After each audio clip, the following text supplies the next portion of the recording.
श्री सीतारामचंद्राभ्या नमः। वाल्मीकि रामायण अरण्यकांड सर्ग 32 शूर्पणखा का लंका में रावण के पास जाना। सत्यं शिवम सुंदरम श्रीराम। श्रीमद्वाल्मीकीय रामायण। श्री सहित दिनकर बंसभूषण काम बहु छवि सोहई। नव अंबुधर बरगात अंबरपीत सुर मन मोहई। मुकुटांग दादी विचित्र भूषण अंग अंगन ही प्रति सजे। अंभोज नयन बिसाल उर्भुज धन्य नर निरखंतीजे। जय श्री राम दोस्तों, स्वागत है आपका जीजीसी श्री भक्ति व्लॉग्स में। आज हम समझेंगे वाल्मीकि रामायण अरण्यकांड सर्ग 32, जहां शूर्पणखा लंका पहुंचकर रावण के सामने ऐसा वर्णन करती है जो आगे पूरी कथा की दिशा बदल देता है। पिछले सर्ग 31 में अकंपन ने रावण को जनस्थान विनाश का समाचार दिया था और सीताहरण की सलाह दी थी। रावण मारीच के पास गया, उसकी चेतावनी सुनी और फिर लंका लौट आया। अब सर्ग 32 में शूर्पणखा स्वयं रावण के सामने उपस्थित होती है। आज का सर्ग दिखाता है कि कभी कभी युद्ध से पहले शब्द ही सबसे बड़े अस्त्र बनते हैं। शूर्पणखा का यह संवाद केवल शिकायत नहीं, बल्कि आगे आने वाले विनाशकारी निर्णयों की मानसिक भूमिका है। द्वात्रिंश सर्ग। शूर्पणखा का लंका में रावण के पास जाना। ततः शूर्पणखा दृष्ट्वा सहस्राणि चतुर्दश हतान्यकिन रामेण रक्षसा भीम कर्मणाम एक दूषणं चखरं चैव हतं त्रिशिरसंरणे। दृष्ट्वा पुनर्महानादान ननाद जल्दोपमादो। उधर शूर्पणखा ने जब देखा कि श्रीराम ने भयंकर कर्म करने वाले 14,000 राक्षसों को अकेले ही मार गिराया तथा युद्ध के मैदान में दूषण, खर और त्रिशिरा को भी मौत के घाट उतार दिया, तब वह शोक के कारण में गर्जना के समान पुनः बड़े जोर जोर से घोर चीत्कार करने लगी। 1 से 2। सा दृष्ट्वा कर्म रामस्य कृतमन्यः सुदुष्करम्। जगाम परमोद्विग्ना लंका रावण पालिताम 3। श्रीराम ने वह कर्म कर दिखाया जो दूसरों के लिए अत्यंत दुष्कर है। यह अपनी आंखों देखकर वह अत्यंत उद्विग्न हो उठी और रावण द्वारा सुरक्षित लंकापुरी को गई। 3। स ददर्श विमानाग्रे रावणम दीप्ततेजसम उपविष्टन सचिवैर्मरुद्भिरिव वास्वम 4। वहां पहुंचकर उसने देखा रावण पुष्पक विमान या सतमहले मकान के ऊपरी भाग में बैठा हुआ है। उसका राजोचित तेज उद्दीप्त हो रहा है तथा मरुदगणों से घिरे हुए इंद्र की भांति व आसपास बैठे हुए मंत्रियों से घिरा है। 4। आसीन सूर्य संकाशे कांचने परमासने रुक्म वेदिक्तम प्राज्यन ज्वलंतमिव पावकम 5। रावण जिस उत्तम सुवर्णमय सिंहासन पर विराजमान था वह सूर्य के समान जगमगा रहा था। जैसे सोने की ईंटों से बनी हुई वेदी पर स्थापित अग्निदेव घी की अधिक आहुति पाकर प्रज्वलित हो उठे हों, उसी प्रकार उस स्वर्ण सिंहासन पर रावण शोभा पा रहा था। 5। देव गंधर्व भूतानाम ऋषिणा च महात्मनाम अजेयन समरे घोरम व्यात्तानन्मिवांतकम 6 देवासुरविमर्देषु वज्राशनिकृतवरणाम ऐरावत विषाणाग्रैरुत्करिष्टकिन वक्षसम 7। देवता, गंधर्व, भूत और महात्मा ऋषि भी उसे जीतने में असमर्थ थे। समरभूमि में वह मुंह फैलाकर खड़े हुए यमराज की भांति भयानक जान पड़ता था। देवताओं और असुरों के संग्राम के अवसरों पर उसके शरीर में वज्र और अश्नि के जो घाव हुए थे उनके चिन्ह अब तक विद्यमान थे। उसकी छाती में ऐरावत हाथी ने जो अपने दांत गड़ाए थे उसके निशान अब भी दिखाई देते थे। विंशद्भुजं दशग्रीवं दर्शनीय परिच्छदम विशाल वक्षसम वीरन राज लक्षण लक्षितम 8 नद वैदूर्य संकाशन तप्त कांचन भूषणम सुभुजन शुक्लक्षणम महास्यम पर्वतोपमम 9। उसके 20 भुजाएं और 10 मस्तक थे। उसके छत्र, चंबर और आभूषण आदि उपकरण देखने ही योग्य थे। वक्षस्थल विशाल था। वह वीर राजोचित लक्षणों से संपन्न दिखाई देता था।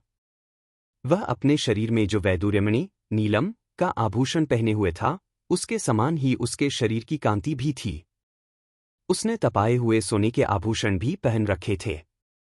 उसकी भुजाएं सुंदर, दांत सफेद, मुंह बहुत बड़ा और शरीर पर्वत के समान विशाल था। 8 से 9। विष्णु चक्र निपातैश्च शतशो देव संयुगे अन्यः शस्त्रैः प्रहारैश्च महायुद्धेषु ताडितम 10। देवताओं के साथ युद्ध करते समय उसके अगोम पर सैकड़ों बार भगवान विष्णु के चक्र का प्रहार हुआ था। बड़े बड़े युद्धों में अन्यान्य अस्त्र शस्त्रों की भी उस पर मार पड़ी थी, उन सबके चिन्ह दृष्टिगोचर होते थे। एतांगैः समस्तैस्तम देव प्रहरणैस्तदा अक्षोभ्याणा समुद्राणा क्षोभणं क्षिप्रकारिणम 11। देवताओं के समस्त आयुधों के प्रहारों से भी जो खंडित न हो सके थे उन्हीं अंगों से वह अक्षोभ्य समुद्रों में भी क्षोभ, हलचल पैदा कर देता था। वह सभी कार्य बड़ी शीघ्रता से करता था। 11 क्षेप्तारम पर्वताग्राणा सुराणा च प्रमर्दनम उच्छित्तारम च धर्माणा परदाराभिमर्शनम। 12 पर्वत शिखरों को भी तोड़कर फेंक देता था, देवताओं को भी रौंद डालता था। धर्म की तो वह जड़ ही काट देता था और पराई स्त्रियों के सतीत्व का नाश करने वाला था। सर्व दिव्यास्त्रयोक्तारण यज्ञ विघ्नकरण सदा पुरी भोगवती गत्वा पराजित्य च वासुकिम 13 तक्षकस्य प्रिया भार्या पराजित्य जहार्या। वह सब प्रकार के दिव्यास्त्रों का प्रयोग करने वाला और सदा यज्ञों में विघ्न डालने वाला था। एक समय पाताल की भोगवती पुरी में जाकर नागराज वासुकी को परास्त करके तक्षक को भी हराकर उसकी प्यारी पत्नी को वह हर ले आया था। 13.5 कैलासम पर्वतं गत्वा विजित्य निर्वाहन 14 विमान पुष्पकं तस्य कामगं वै जहार्या।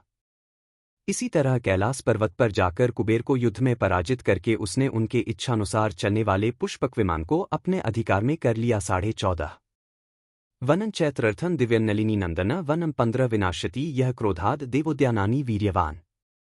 वह पराक्रमी निशाचर क्रोधपूर्वक कुबेर के दिव्य चैत्र रथ वन को, सौगंधिक कमलों से युक्त नलिनी नाम वाली पुष्करिणी को, इंद्र के नंदन वन को तथा देवताओं के दूसरे दूसरे उद्यानों को नष्ट करता रहता था। 15.5 चंद्र सूर्यो महाभागावुत्तिष्ठन्तो परंत पौ 16 निवार्यति बाहुभ्यां यह शैल शिखरोपमा। वह पर्वत शिखर के समान आकार धारण करके शत्रुओं को संताप देने वाले महाभाग चंद्रमा और सूर्य को उनके उद्यकाल में अपने हाथों से रोक देता था। 16.5 10 सहस्राणि तपस्तप्त्वा महावने 17 पुरा स्वयंभुवे धीरा शिरांस्युपजहार्या। उस धीर स्वभाव वाले रावण ने पूर्वकाल में एक विशाल वन के भीतर 10,000 वर्षांतक घोर तपस्या करके ब्रह्माजी को अपने मस्तकों की बलि दे दी थी। 17.5 देवदानव गंधर्व पिशाचपद गोर्ग्या 18 अभ्यन यस्य संग्रामे मृत्यु तो मानुषादृते। उसके प्रभाव से उसे देवता, दानव, गंधर्व, पिशाच, पक्षी और सर्पों से भी संग्राम में अभय प्राप्त हो गया था। मनुष्य के सिवा और किसी के हाथ से उसे मृत्यु का भय नहीं था। 18.1-2 मंत्रैर्भिष्टुतन पुण्यमध्वरेषु द्विजातिभिः 19 हविर्धानेषु यह सोमुपहन्ति महाबला। यज्ञों में वह महाबली राक्षस सोमसवन कर्म विशिष्ट द्विजातियों द्वारा वेद मंत्रों के उच्चारण पूर्वक निकाले गए तथा वैदिक मंत्रों से ही सुसंस्कृत एवं स्तुत हुए पवित्र सोमर्स को वहां पहुंचकर नष्ट कर देता था। 19.5 प्राप्त यज्ञहरण दुष्टं ब्रह्मघ्न क्रूरकारिणं 20 कर्कशं निर्नुक्रोशं प्रजानां हितेरतम्। समाप्ति के निकट पहुंचे हुए यज्ञों का विध्वंस करने वाला वह दुष्ट निशाचर ब्राह्मणों की हत्या तथा दूसरे क्रूर कर्म करता था। वह बड़े ही रूखे स्वभाव का और निर्दय था, सदा प्रजाजनों के अहित में ही लगा रहता था। 20.5 रावण सर्वभूताना सर्वलोक भयावहम 21 राक्षसी भ्रातरं क्रूरन सा ददर्श महाबलम।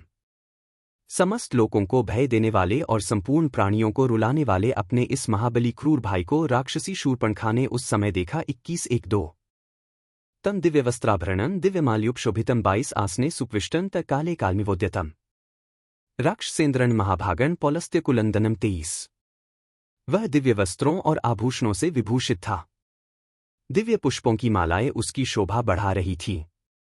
सिंहासन पर बैठा हुआ राक्षसराज पुलस्त्यकुलंदन महाभाग दशग्रीव प्रलयकाल में संहार के लिए उद्यत हुए महाकाल के समान जान पड़ता था। 22-23 उपगम्या ब्रवीद वाक्यं राक्षसी भय विह्वला रावणं शत्रुहंतारन मंत्रभ्यः परिवारितम। 24 मंत्रियों से घिरे हुए शत्रुहंता भाई रावण के पास जाकर भय से विह्वल हुई वह राक्षसी कुछ कहने को उद्यत हुई। 24 तम ब्रवीद दीप्त विशालोचना प्रदर्शयित्वा भयलोभ मोहिता सुदारुणम वाक्यम भीतचारिणी महात्मना शूर्पणखा विरूपिता। 25 महात्मा लक्ष्मण ने नाककान काटकर जिसे कुरूप कर दिया था तथा जो निर्भय विचरने वाली थी, वह भय और लोभ से मोहित हुई शूर्पणखा बड़े बड़े चमकीले नेत्रों वाले अत्यंत क्रूर रावण को अपनी दुर्दशा दिखाकर उससे बोली। 25 इत्यार्षे श्रीमद्रामायणे वाल्मीकीय आदिकाव्ये द्वात्रिंशः सर्गः 32 इस प्रकार श्री वाल्मीकि निर्मित आर्ष रामायण आदिकाव्य के अरण्यकांड में 32वां सर्ग पूरा हुआ। 32 अगले वीडियो में त्रयस्त्रिंशः सर्गः अर्थात अरण्यकांड सर्ग 33 आएगा। उसमें शूर्पणखा रावण को कठोर शब्दों में फटकारेगी और उसके अहंकार तथा लापरवाही पर प्रहार करेगी। अगर आपको यह प्रस्तुति पसंद आई हो तो वीडियो को लाइक करें, शेयर करें और चैनल को सब्सक्राइब करें। जय श्री राम। बार बार बर मागो हर्षी देहु श्रीरंग पद सरोज अनपाइनी भक्ति सदा सत्संग। कथा विसर्जन होत है, सुनो वीर हनुमान। जो जन जंग से आए हैं सो तंग कर ही पयान। बोलो सियावर रामचंद्र जी की जय। राम भक्त हनुमान जी की जय। उमापति महादेव जी की जय। मंगल भवन अमंगलहारी। द्रवहु सुतसरथ अजिर बिहारी। दीनदयाल बिरिदु संभारी। हरहु नाथ मम संकट भारी। जय सिया राम जय जय सिया राम।